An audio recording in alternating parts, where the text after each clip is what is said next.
there, guys and girls, and welcome to the second episode of MJ on Record, a name that I got from my first guest. So, if you've not seen the first episode that I did with Leslie Lewis about the MTV Unplugged Colonial Cousins LP, make sure you check that out. But today, I have another fantastic album that I'm going to be showing you guys. The idea of this series is to bring classic albums to you guys, probably songs that you've heard, but maybe you've not sat and heard the entire album, and bring back the culture of listening to an album from the start to the finish.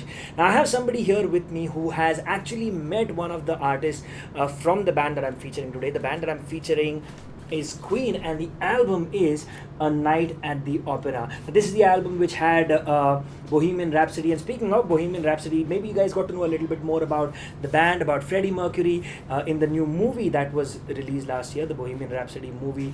It did really well. Of course, you guys know it won 4 Oscar awards, it won a whole bunch of awards all across. Everybody was loving it. But today we're going to talk about this one album specifically, not about Queen's entire career, and tell you why this album is as awesome as it is. Why do critics all over the world, why do fans all over the world think this is one of the best Queen albums ever? This is possibly the best Queen album ever. This was the 4th album that they released, and we're going to find out a little bit more about this with somebody who's been a very respected music journalist for many years. He's been a part of the music industry for many, I think longer than he was a journalist, or maybe the other way around, and he's been a dear friend of mine for many years. So it gives me great pleasure to welcome on MJ on Record my dear friend Parag Kamani. Parag, it is fantastic to have you on my new show. And I can't think of, when I thought about getting a Queen album on this show, I knew I had to have you on the show to chat about it. Of course, we will get into how and when you got to meet one of the band members and who you met, and everything about your personal experiences with Queen. But firstly, let's talk about the album that I'm featuring today, A Night at the Opera. What is your first memory of this album? When did you first listen to it? If I can, take the liberty of just cutting back about my introduction to Queen, it actually took place with the album prior to this, called Sheer Heart Attack. Yeah. It was still an era when you actually bought LPs, records. I went to the erstwhile Rhythm House in Mumbai, picked it up, heard it, and I couldn't follow a thing. But at the end of the day, you do appreciate good music, and I did give it several listens, and I really began to appreciate the sound and of course the band. And due to good fortune, my father was going to be traveling to the UK. So this was in 1975. Okay. And the most obvious thing is that if I've heard Sheer Heart Attack, you want to hear what comes next.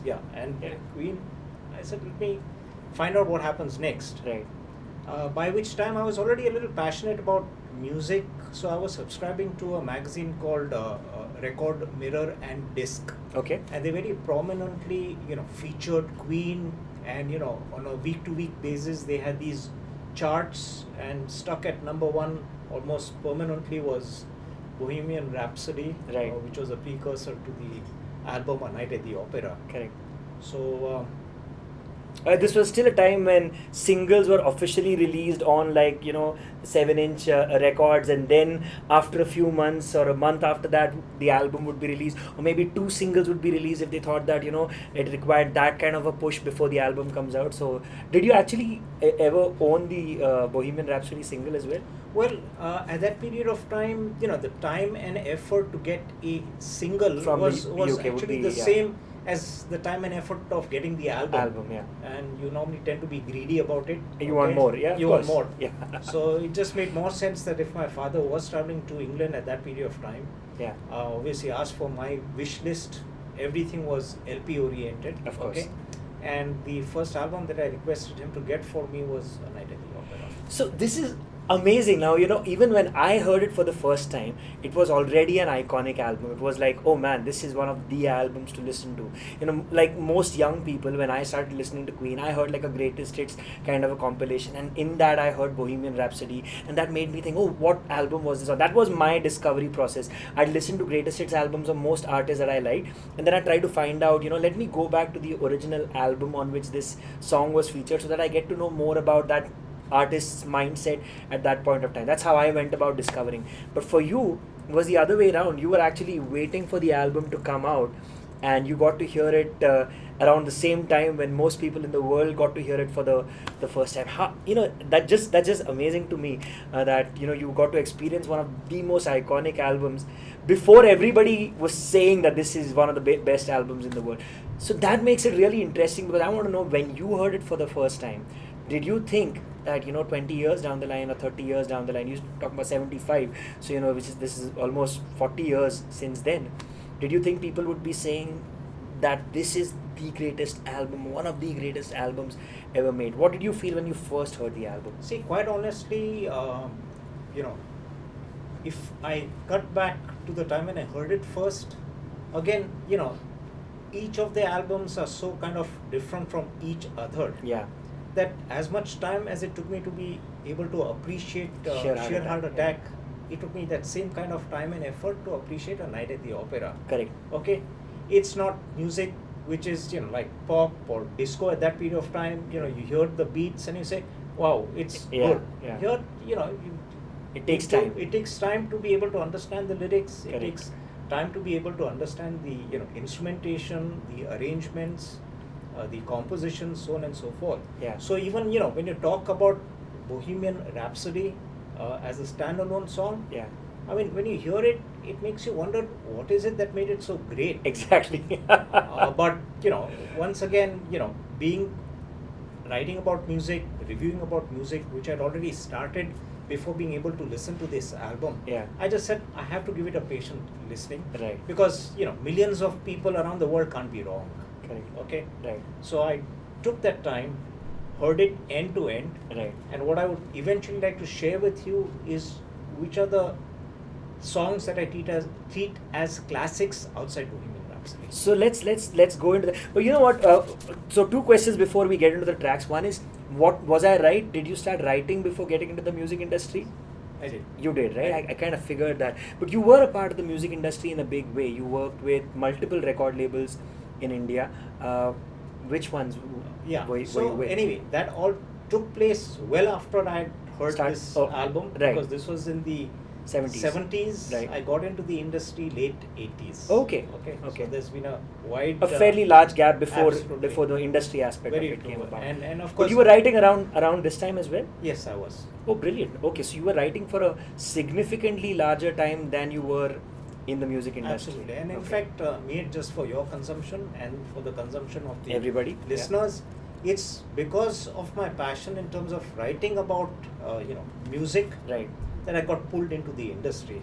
Okay. Right. So if I can again just take another minute out, the first company I actually joined was a company called Magna Sound in '89. Right. It was the licensee for Warner Music, right, also known as WEA, which encompasses Warner, Elektra, and Atlantic. Okay. Okay. Right. And when they started that company, the founder of it asked me in that many words, would you like to see the other side of the fence? So instead of just writing about the company, he says, why don't you come and join us? That's so cool. That's how it all started. So you started off with Magna Sound. You know what? This is incredible. This is the second episode right now, and the word Magna Sound has come in both the episodes, because Leslie's album, Colonial Cousins, was also, Atul was, I think, heading Magna Sound when that album came out. So yeah, the little bit, we're going to land up meeting a whole bunch of people who've been in the music space for a very, very long time. Of course, musicians as well, but also people like Parag. So, we actually met because of a mutual friend of ours called Narendra Kusnur, who I hope to rope in on one of these episodes, and we'll get him to talk about something as well. But this is what I think we met about 10 to 12 years at least ago, and it was again because of music that we bonded in Naren's music listening sessions. In fact, it was a little longer, Yeah, because possibly. because we met when I was still in Dubai. Absolutely. Yeah. And the period I was in Dubai was between 2002 and 2006. So we would have probably 2005. That's correct. Wow, that's phenomenal. All right, so now that we've finished reminiscing about old times, let's get into the album. So we've got on side A, we've got Death on Two Legs, and we've got Lazing on a Sunday Afternoon, I'm in Love with My Car, which was a really funny song, and nobody. What's the drummer's name? Roger Taylor. Roger Taylor, of course. You guys know me. I mean, if you follow me on the MJ show, I have the worst memory in the world, but I do remember the names of the members of Queen. So you had John Deacon on bass, we've got Roger Taylor on drums, we've got Brian May who played guitar and 55 other instruments in this album, and of course Freddie Mercury who played the piano, who sang, and who was, in my opinion and the opinion of a whole bunch of people, possibly the greatest frontman for any rock and roll band ever. So okay, I'm in Love with My Car was Roger Taylor's song. You're My Best Friend, then there's 39, there's Sweet Lady, and Seaside Rendezvous, which was side A. And side B had the Prophet's song, Love of My Life, Good Company, Bohemian Rhapsody, and God Save the Queen. So, let's go. Which ones did you think? So what I'm going to do is, rather than trying to analyze each of the songs, let's pick a few. Yeah, if you're comfortable, I'll probably speak about my favorites. Sure. Okay, and I'll give a rationale as to why they are my favorites. That sounds fair. And I'm not trying to devalue any of the songs because they all are classics, but then there are some songs you tend to like more than the others, of Absolutely. course. Yeah. Okay, so let's talk about side 1 at this period of time. Sure. I think 39 is a pretty fascinating song for me because it's again unlike any other Queen that I'd heard in the past. Right. It's more of a very acoustic sound. It's a Brian May composition. Right. And what fascinated me was not only the melody, the tune, and the guitar playing on this song, but the lyrics that go along with it. If you pay attention to the lyrics, you can bring a direct connect between Brian May as a musician and Brian May as an astrophysicist. Yeah. He finally completed his PhD, I'm given to understand, in 2008. Oh wow, okay. So at this period of time, he's Dr. Brian May.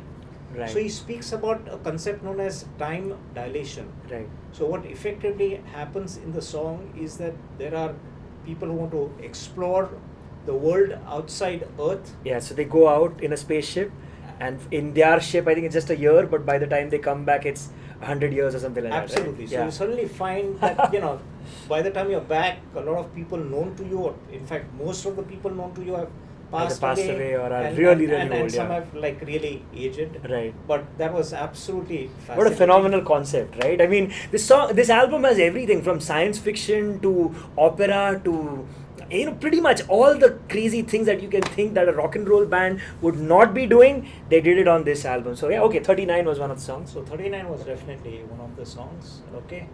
And if you're okay, I can also talk about side B now. Yeah. There's a song on it called The Prophet's Song. Right. Okay.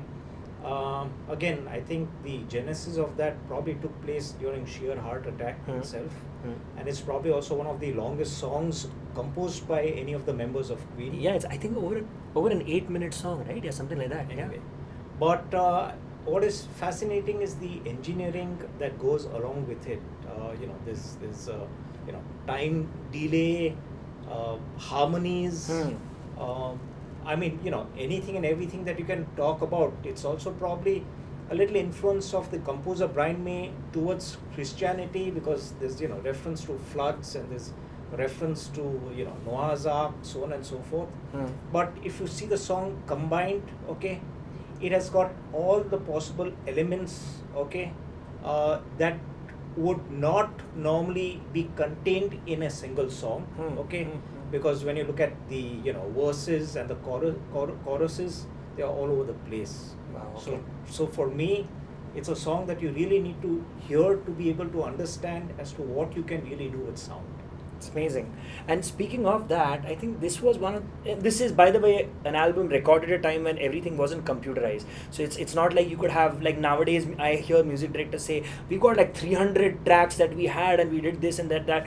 This was an album which was made when there were 24 tracks available, and 24 tracks was like the epitome. Like most people were doing about 14 or 14 tracks, and then 24 was like, oh my god, this is like so much can be done. And with 24 they were not that was not enough for these guys. They had vocals layered like multiple times. I remember reading about a song on which all tracks were almost used. So on the vocal track, Brian May had to record the guitar. There's some fascinating history, and if you're a fan of sound engineering and understanding how music was made, you got to check out. There was a VH1 documentary series called Classic Albums, and this was one of the albums featured on that. And I don't recall everything that was said in it. I mean, I remember there was Rumors by Fleetwood Mac on that series. There was Dark Side of the Moon. There was this one. There was a U2 album. There were a whole bunch of phenomenal albums. If you can find it somewhere online, I'm sure it's the old episodes are there online. You should definitely check out the amount of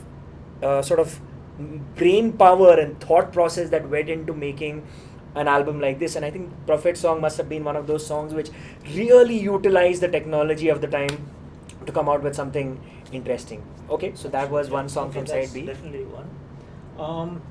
If I can keep shuffling with side one and side two, of course, Death on Two Legs is the song which, in a manner of saying, kind of, when I actually had an opportunity of meeting Roger Taylor, the drummer of the Queen. Right. Prior to meeting any member, you normally tend to meet their manager, of course. Okay. Manager is Jim Beach. It was only through the movie that I kind of realized and gauged that it was Miami Jim Beach. Right. But at that period of time, like millions of people must have told him, I'm a big fan of Queen, and he must have said, okay. And then just to kind of build on that very brief introduction and conversation, I told him that, listen, in every album prior to A Night at the Opera, the opening song is composed by Brian May, okay? And at this period of time, you've gone ahead with Freddie Mercury. I think that's actually what broke the ice, because he never realized that anybody would have listened to Queen so intently to be able to decipher that part, Okay. And thereafter, it's been a kind of almost lifelong friendship, if I can say so. Because every time a member of Queen came back into India, or even the family of Freddie Mercury came, at all instances they said, if there's somebody who's going to host them, it's going to be Parag. Nice. Okay. Very cool. So while you mentioned that, let me just show you guys something. This is Parag's copy of A Night at the Opera. As you can evidently see, it's still maintained in an immaculate condition. And here's what makes this album really, really collectible and worthwhile. I guess you can't see it all the way from there, so I'm going to show it to you on the big screen. Check this out. Parag, why don't you tell everybody what it says? It's addressed to me, Parag. Thanks for the hospitality. Very best wishes, Roger Taylor, Queen, 1996. 1996. This was signed by Roger Taylor in 1996, and I think in India this makes it one of the rarest and most prized copies of A Night at the Opera, and I shall keep it back nicely so that it goes back into Parag's collection. So you met up with Roger Taylor when he'd come down to India, but you were saying something about side A before we went into this, the song Death on Two Legs, because there's a manager connect with that song. So like I said, I guess to be able to gauge that Brian May has not composed the opening song, it was Freddie Mercury, and building my connection with Queen and the management, it's a song which the band felt very strongly about keeping it as the opening song, because apparently before John Reid, who was another manager for Queen, before Jim Beach, they had another manager who was pretty nasty as far as the interests of Queen were concerned. Correct. Okay. Correct. Not only in terms of monetary matters, but also the treatment that the members got. Correct.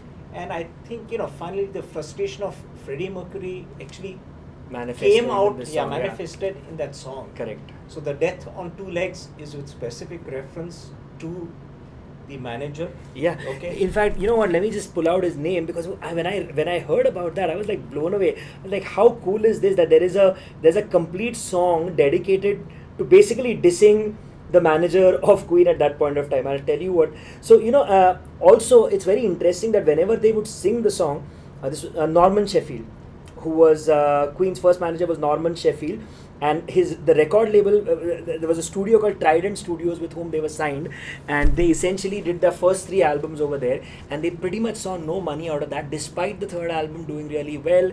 They had a big hit with a song from Sheer Heart Attack, and they didn't see any money. So when they Killer Queen, so when they went into this album, they were pretty much broke, and they came to this album with this mindset that we have to now make something spectacular happen. This was a matter of life and death. Brian May said that if this did not work out, we would not have seen any further material very likely from Queen, because they did not have enough money to support their families, to pay rent and all of that. So they put all of their heart and soul into making this album, and this was actually at that point in time the most expensive album made. It spent some £40,000, which again, based on what I read, is close to almost 3.5 lakh pounds right now, which is a lot of money to make an album. And they took a long time making it, but of course we got something. See, the background about Trident Studios is they were permitted to utilize the studio space, but the contract that was signed between members of Queen and Trident simply said that all the rights were retained by Trident. Oh, okay. So it's Trident that went and negotiated with the respective record label at that point in time. Yeah. So all the money was flowing into Trident. Wow. And the reason they got Jim Beach finally as the manager is Jim Beach is actually a lawyer. Okay. He's the one who kind of got them out of this arrangement between Trident and the members of Queen. Okay. And out of respect to the effort which Jim Beach placed in ensuring that they were no longer tied with Trident, right, they made him the manager. Very cool. All right, so there you go, a little more history about the band and how managers play a crucial part in a band's sort of genesis and its growing stages as well. All right, so you talked about Death on Two Legs, which was again, like we discussed, about Norman Sheffield. I got to talk about one of my favorite songs from Side B, which I'm fairly certain would have been the next song you would have spoken about, not Bohemian Rhapsody. It's a song called Love of My Life. Oof. If you guys have seen that song, of course, in Bohemian Rhapsody, you've seen how Rami Malek, performs the song in front of a live audience, but you should see Queen performing that song in front of live audiences. It came to a point where the song became so popular that I'm getting goosebumps thinking about that. Right? This is I think I'm going to have a goosebump moment every episode, because this is the first one for this episode, because I'm just imagining in my head the feeling that a band or a musician would feel where he's got about 80,000, 1 lakh, 1.5 lakh people standing in front of him, singing his song back to him, and he'd pretty much let the crowd do half the song or even more than half the song, and everybody would be as if it was a choir. Oh, look at that, man. It would be like this amazing feeling where you've got 100,000 people, 80,000, 70,000 people singing the song back to Freddie Mercury, and that's the most incredible thing that I can. You don't even need to know everything about the song. You just need to know that this is a song that was loved so much that the crowd would sing it back. And in fact, I remember reading that when they did after Freddie passed away, and they started performing the song.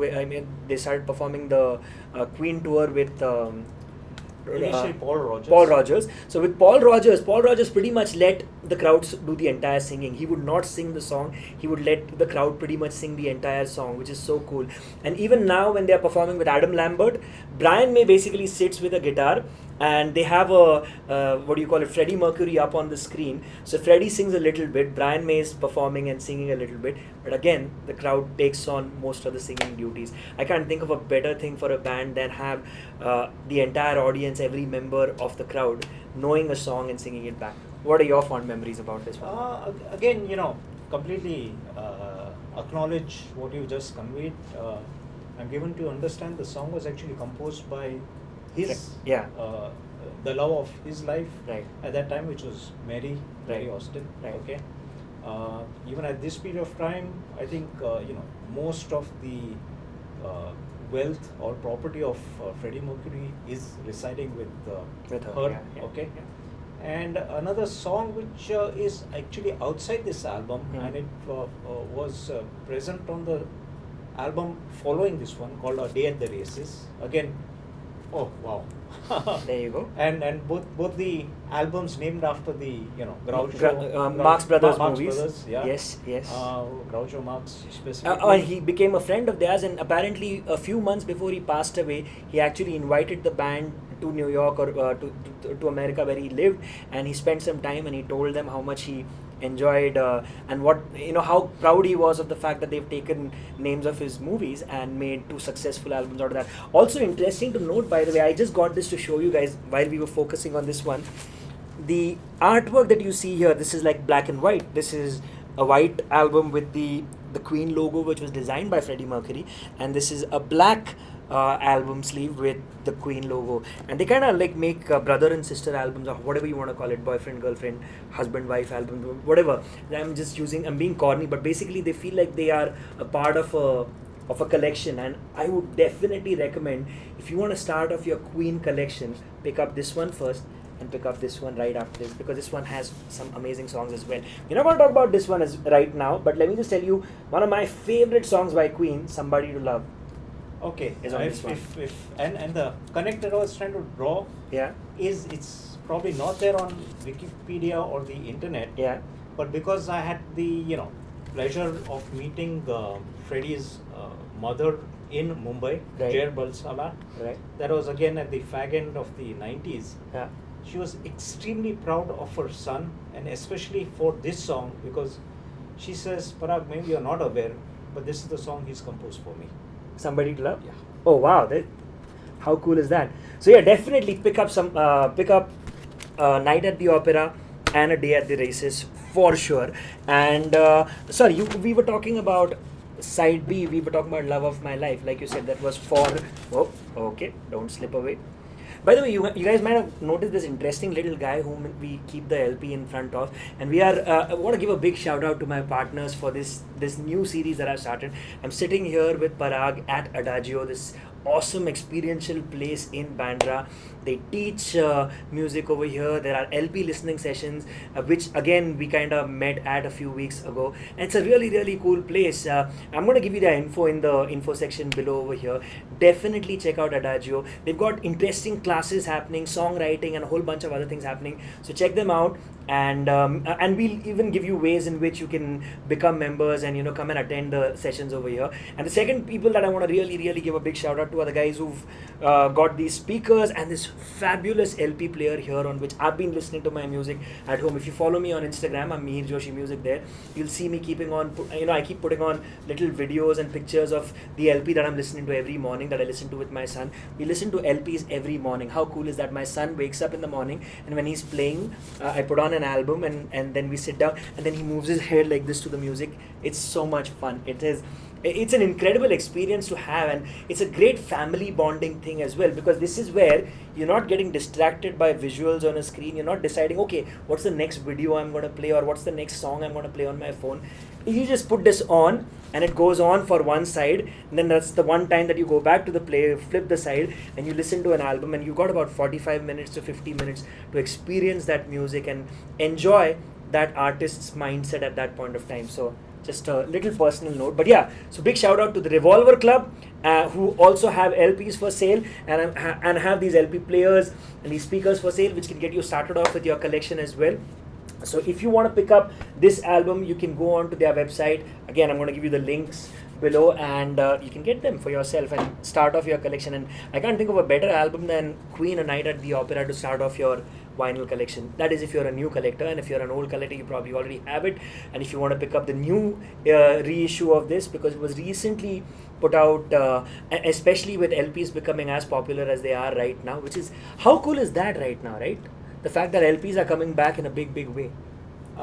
That's one part. The other part is, the original label that actually launched this. I was fortunate enough to work for their subsidiary as far as India is concerned. EMI? Yeah, EMI. Right. Originally, the license was with a company which is now known as Saregama. Right.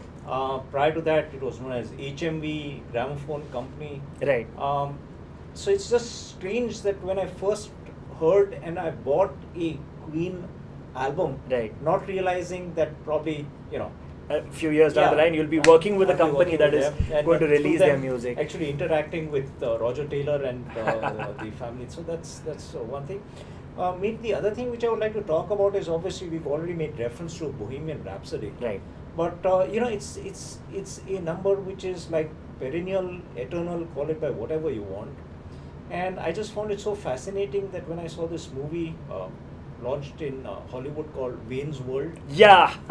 Okay. Of course. I was wondering if you're going to bring Wayne's World in. Yeah. And kind of headbanging while driving in a car, listening to Bohemian Rhapsody, you suddenly find that the song has become a bigger hit in I think 92 or whatever it is. Right. No, not 92. That was 96 is when Bohemian Rhapsody was originally launched. This is 2002. Okay. It went to number 2 in the US chart. Bohemian Rhapsody, you mean? The single. The single. Okay. The single. Right, okay. right. Okay. And of course, the person who was singing the song was Mike Myers. Yeah. Who eventually, if you saw Bohemian Rhapsody, he was that manager.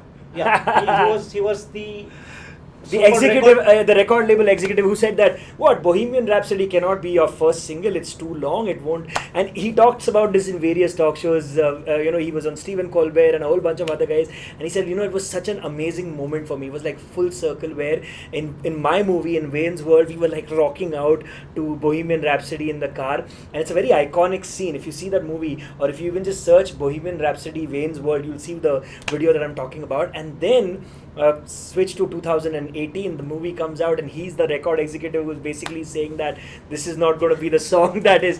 And it's just so cool that they got Mike Myers to come and do that part. But apparently the guy who plays, the character that they created is not just one person who was at the record label. There were multiple sort of people and things that happened at the label put into this one character that they represented for fictional purposes. In the movie. And one has to acknowledge, after all these years, the power of radio. Yeah. Because if it wasn't for the members of Queen having a direct connect with, I think, Kenny Everett of Capital Radio. Right. And he goes and plays the song. Correct. Okay. I think 14 times. 14 times, and the number of calls that he received. Right. About where can they buy it. Right. Okay. EMI, the record label, probably would have still utilized the veto in not launching it as a single. Correct. Okay. It was the fans' voices and the radio station basically which ensured that it became the first single. You've been a radio jockey long enough. You know the power of radio. Yeah. And because of the popularity on radio in UK, it kind of went all across the world. Yeah. In the US. And you finally found a similar situation. Correct. Okay. So EMI had no choice but to release this as the first single. As the first single. How cool is that? You know what, listen, we've had some phenomenal stories already, but I got to show you a couple of other things over here. Firstly, just a little bit of Queen memorabilia, which Parag got to show me. Parag, a little bit about this. You watched We Will Rock You the musical, right? Yeah, once you're a Queen fan, you're always a Queen fan. So whenever there is any occurrence of Queen taking place abroad, right, I take that up as a challenge and travel there. So We Will Rock You, the musical was taking place in Singapore. I had a friend who was, equally passionate about me, saying that, listen, Parag, the show is taking place. Let me know in the next 24 hours if you can make it. And after 24 hours, he gives me a call again. I never heard from you, so I bought your ticket. Oh wow, okay. Okay. So so then you traveled to Singapore to watch it. That was really cool.